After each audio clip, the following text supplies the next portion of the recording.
성도들의 교과 공부를 응원합니다. 답신육교의 덕인입니다. 안녕하세요. 바이올리니스트 윤혜입니다. 머리 자르셨네요? 네. 신경에 변화가 있으신가 봅니다.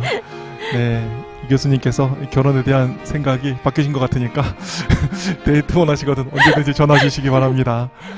혹시 전화를 못 하시겠으면 네, 은혜의 선율 구독이라도 꼭 눌러주시길 바라겠습니다.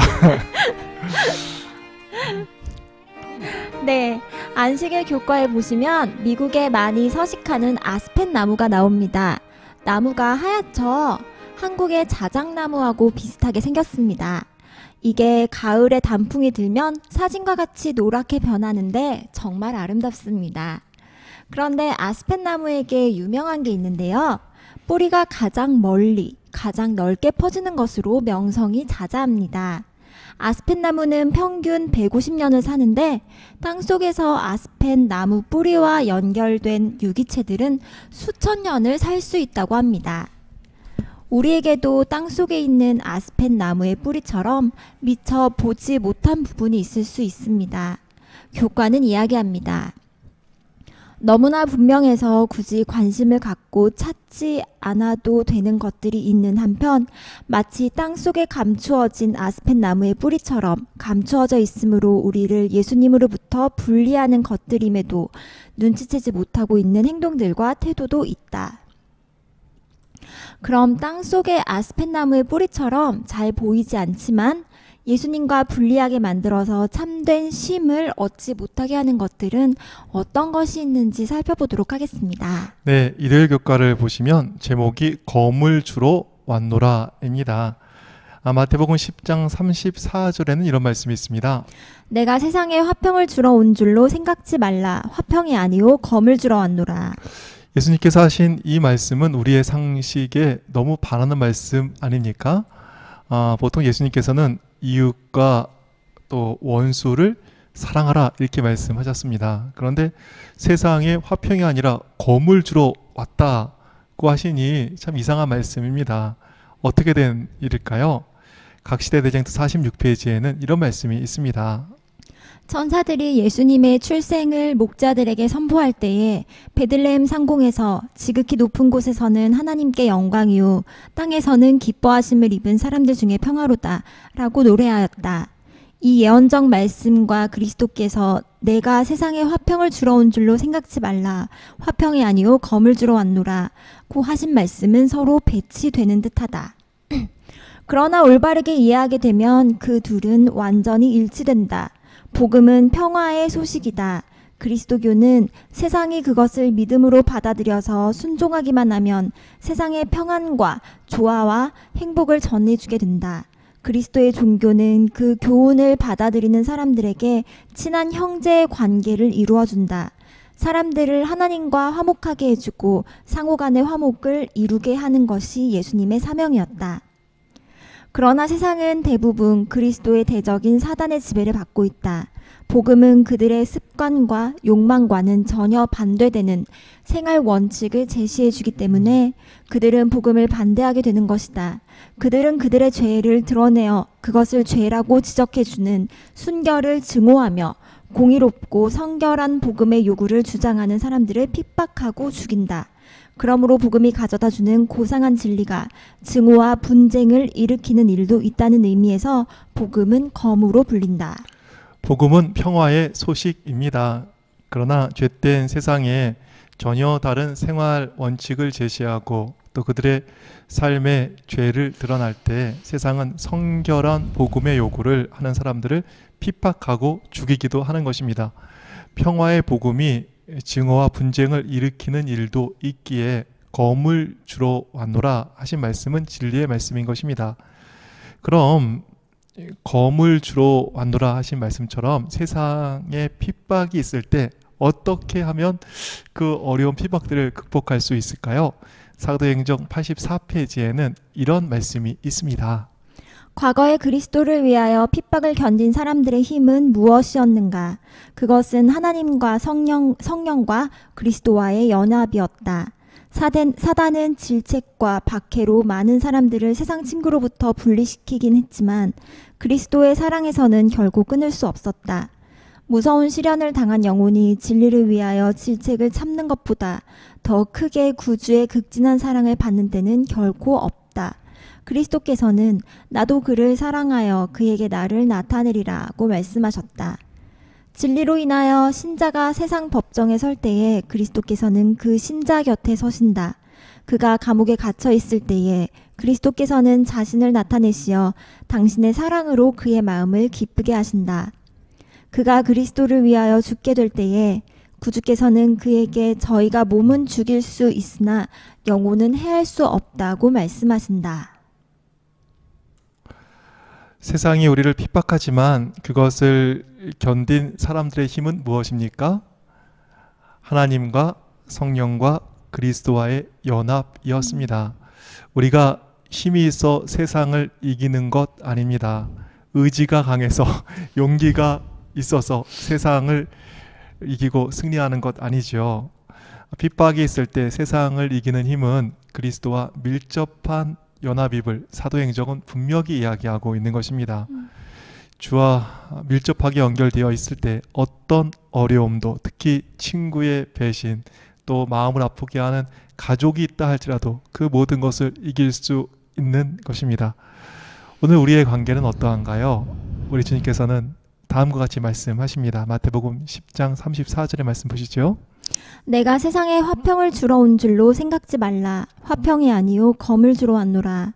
내가 온 것은 사람이 그 아비와 딸이 어미와 며느리가 시어머니와 불화하게 하려 함이니 사람의 원수가 자기 집안 식구리라.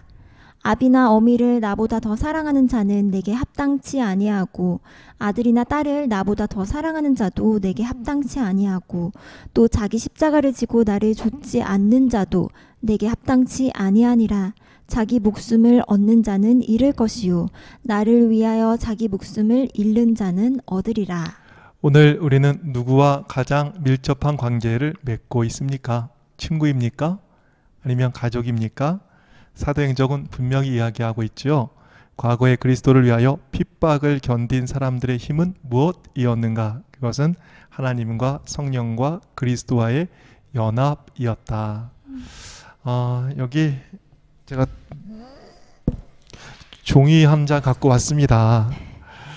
근데 이 종이가 무슨 힘이 있겠습니까? 아마 이은희 교수님께서 손가락으로 탁 쳐도 이 종이는 뚫혀질 것입니다. 뭐 조금만 힘을 줘도 이 종이가 찢어지겠죠. 그런데 이 종이가 벽에 붙어 있을 때 이 종이는 종이가 아니라 무엇이지요? 벽입니다. 벽에 붙어 있는 종이를 주먹으로 치는 일은 미련한 일입니다. 그럼 이 종이가 바위에 붙어 있을 때 어떨까요? 그것은 종이가 아니라 바위인 것입니다. 오늘 우리는 무엇과 가장 가까이 연결되어 있습니까? 주와 가장 가까이 연결됨으로 세상의 모든 어려움들을 이겨내고 그 가운데 참다운 평안을 맛보는 우리 모두가 되기를 간절히 바랍니다. 아멘. 우리는 참다운 쉼을 경험하지 못하게 하는 것들을 살피고 있습니다. 첫 번째가 예수님보다 가깝게 연결된 무언가가 있을 때 고난 가운데 무너짐을 살펴보았습니다. 월요일 교과를 보니까 참다운 쉼을 경험하지 못하게 하는 것으로 이기심이 나오네요. 예수님께서 사람들이 모여들었고 예수님께서는 그들이 법정에 소환되겠지만 아무도 능히 반박할 수 없는 답변을 주시겠다고 보증하셨습니다. 누가복음 12장 11절부터의 말씀을 보실까요?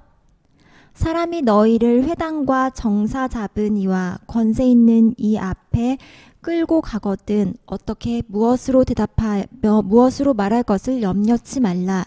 마땅히 할 말을 성령이 곧 그때에 너희에게 가르치시리라 하시니라. 그런데 이 귀한 보증의 말씀을 듣고도 마음의 평안을 얻지 못한 사람이 있습니다. 누구일까요?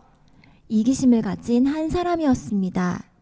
그 귀한 보증의 말씀을 듣고도 마음의 평안을 얻는 대신에 그 능력을 세속의 이익을 얻는데 이용할 수 없을까만 생각을 했습니다.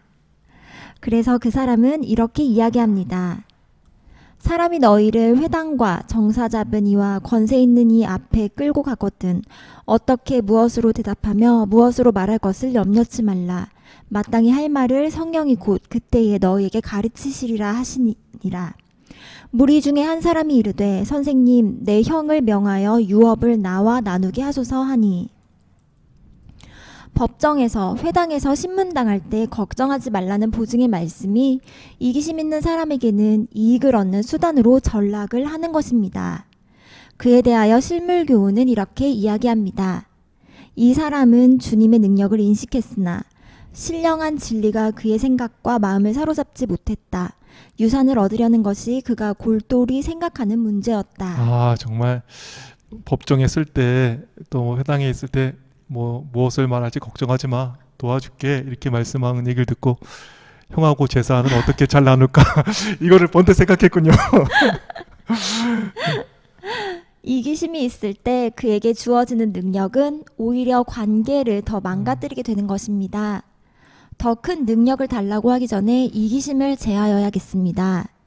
이기심 있는 곳에 더 큰 능력을 줘야 맨날 소송이나 하게 되는 것입니다. 불화하게 되고 분풀이나 하게 되는 것입니다. 예수님께서 옆에 계셔도 이기심이 있는 사람에게는 예수님이 세속의 이익을 얻는 수단밖에는 안 되는 것입니다. 예수님께서 재판장에 가도 걱정하지 말라는 보증의 말씀을 예수님께서 친히 주셔도 이기심 있는 마음에는 아무런 평안이 되지 못하는 것입니다. 우리는 좋은 설교의 말씀을 사모하는데요. 먼저 이기심을 제하여야겠습니다. 이기심이 있을 때 예수께서 친히 하신 보증의 말씀도 마음에 평안을 주지 못했습니다. 이기심을 제함으로 관계의 축복과 진정한 평안을 누리게 되기를 바랍니다. 아, 정말 이기심이 우리의 관계를 얼마나 해치고 또 그리스도의 귀한 말씀을 잘 듣지 못하게 하는지를 정말 교과를 통해서 새삼 느끼게 됩니다. 화해 교과를 보니까 야망이 나오네요. 야망이 있을 때 쉼을 누리지 못한다. 이렇게 교과는 이야기하고 있는데 참말일까요? 네, 예수님께서는 목요일 밤에 잡히십니다. 그리고 밤새 고통을 당하시고 금요일에 십자가에 달리셔서 금요일 9시, 그러니까 한국 시간으로 오후 3시에 유월절 양이 되어 돌아가셨습니다. 목요일 밤 폭도들에게 잡히시기 전 예수님께는 고요한 몇 시간의 자유의 시간이 있었습니다. 그 마지막 고요의 시간, 십자가를 정말 지시고 고난을 당하기 전에 그 고요한 시간에 예수님께서는 뭘 하셨을까요? 저 같으면 밤새 고난을 좀 당해야 되니까 좀 잠을 자둘 수도 있었겠습니다. 아니면 고요한 시간에 도망을 갈 수도 있었겠습니다. 근데 예수님께서는 폭도들에게 잡히시기 전 그 고요한 몇 시간을 무엇을 위해서 쓰였을까요? 누가복음 22장 15절입니다. 이르시되 내가 고난을 받기 전에 너희와 함께 이 유월절 먹기를 원하고 원하였노라. 마지막 그 고요한 순간에 예수님께서는 제자들과 밥 한 끼 먹기를 원하고 또 원하셨습니다. 그래서 폭도들에게 잡히기 바로 몇 시간 전 예수님께서는 제자들과 만찬을 하시는 것입니다. 이게 주의 만찬이죠. 이것에 대해서 시대의 소망은 다음과 같이 쓰고 있습니다. 시대의 소망 642페이지입니다. 그분은 자기 때가 왔음을 아셨다. 그분 자신이 참 유월절 양이었으며 유월절을 먹는 그날에 희생되실 것이었다. 그분은 바야흐로 진노의 잔을 마시려고 하셨으며 곧 최후의 고통의 침례를 받으실 것이었다. 그러나 아직은 조용한 몇 시간이 그분에게 남아 있었으며 따라서 그분은 이 시간을 사랑하는 제자들을 위하여 보내려고 하셨다. 정말 예수님께서 원하고 원하셔서 정말 어렵게 마련한 시간이고 또 이 제자들과의 만찬이었습니다. 그런데 고요한 시간에 정말 예수님께서 마지막으로 이 밥 한 끼 먹기를 원하셔서 자리를 준비하셨는데 제자들이 어떻게 했을까요? 분위기를 다 망쳐 놓은 것입니다. 왜 분위기를 망쳤을까요? 누가 크냐의 문제로 그 마지막 정말 원하고 원해서 잘 준비된 그 만찬에서 그 누가 크냐로 싸우고 있는 것입니다. 누가복음 22장 14절부터의 말씀 보시죠. 때가 이름에 예수께서 사도들과 함께 앉으사 이르시되 내가 고난을 받기 전에 너희와 함께 이 유월절 먹기를 원하였노라. 또 떡을 가져 살해하시고 떼어 저희에게 주시며 가라사대 이것은 너희를 위하여 주는 내 몸이라. 너희가 이를 행하여 나를 기념하라 하시고 저녁 먹은 후에 잔도 이와 같이 하여 가라사대 이 잔은 내 피로 세우는 새 언약이니 곧 너희를 위하여 붓는 것이라. 성만찬이 진행되고 있었습니다. 그런데 어떤 일이 함께 일어났습니까? 24절 보시죠. 또 저희 사이에 그중 누가 크냐 하는 다툼이 난지라. 정말 마지막에 원하셔서 정말 어렵게 마련해 놓은 그 만찬의 축복된 자리를 누가 크냐라는 그 야망 때문에 모든 것이 망쳐지고 있는 것입니다. 저희 사이에 그중 누가 크냐 하는 다툼이 난지라. 이 만찬을 그렇게 망가뜨림에도 불구하고 예수님께서는 제자들을 포기하지 않으셨습니다. 또 이 정말 가망 없는 이 희망 없는 정말 대책 없는 제자들하고 야단치지도 않으셨습니다. 예수님께서 어떻게 하셨지요? 참다운 큰 것에 대해서 인내심을 가지고 말씀해 주시는 것입니다. 누가복음 22장 24절의 말씀 보시겠습니다. 또 저희 사이에 그중 누가 크냐 하는 다툼이 난지라. 예수께서 이르시되 이방인의 임금들은 저희를 주관하며 그 집권자들은 은인이라 칭함을 받으나 너희는 그렇지 않을지니 너희 중에 큰 자는 젊은 자와 같고 두목은 섬기는 자와 같을지니라. 앉아서 먹는 자가 크냐 섬기는 자가 크냐 앉아 먹는 자가 아니냐. 그러나 나는 섬기는 자로 너희 중에 있노라. 앉아서 먹는 자가 큽니다. 그러나 예수님께서는 어떻게 하시죠? 섬기는 자로 너희 중에 있노라 라고 말씀하시는 것입니다. 예수님께서는 야망의 사람이 아니라 섬기는 자로 계셨습니다. 우리 높은 자가 아니라 섬기는 자로 주님 곁에 서 있는 모두가 되었으면 좋겠습니다. 주님 분명히 말씀하십니다. 두목은 섬기는 자와 같을지니라. 섬기면 낮아질 것 같은데 또 무시당할 것 같은데 오히려 높아진다 이렇게 말씀하셨습니다. 제가 그러고 보니 요즘에 자꾸 엉덩이가 무거워지는 것 같아요. 이렇게 자꾸 이렇게 시키게 되는 일이 있는데 정말 제가 자신을 얼마나 돌아봤는지 모릅니다. 나는 섬기는 자로 너희 중에 있노라. 또 두목은 섬기는 자와 같을지니라. 우리 섬길 때 높아진다고 하셨으니 또 섬길 때 예수님과 함께 있는 것이라고 하셨으니 우리 섬김의 자리에서 참다운 높임을 경험하는 모두가 되기를 간절히 바라겠습니다. 아멘. 네, 야망이 있을 때 고요한 주의 만찬이 엉망이 되는 것을 보게 되었습니다. 야망을 가지고는 참다운 쉼을 경험하지 못하는 것이 분명하네요. 네.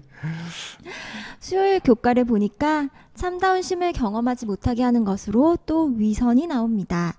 위선은 정말 참다운 쉼을 얻지 못하게 하는 것 같습니다. 주위의 친구들 보면 상견례 자리에 나가잖아요.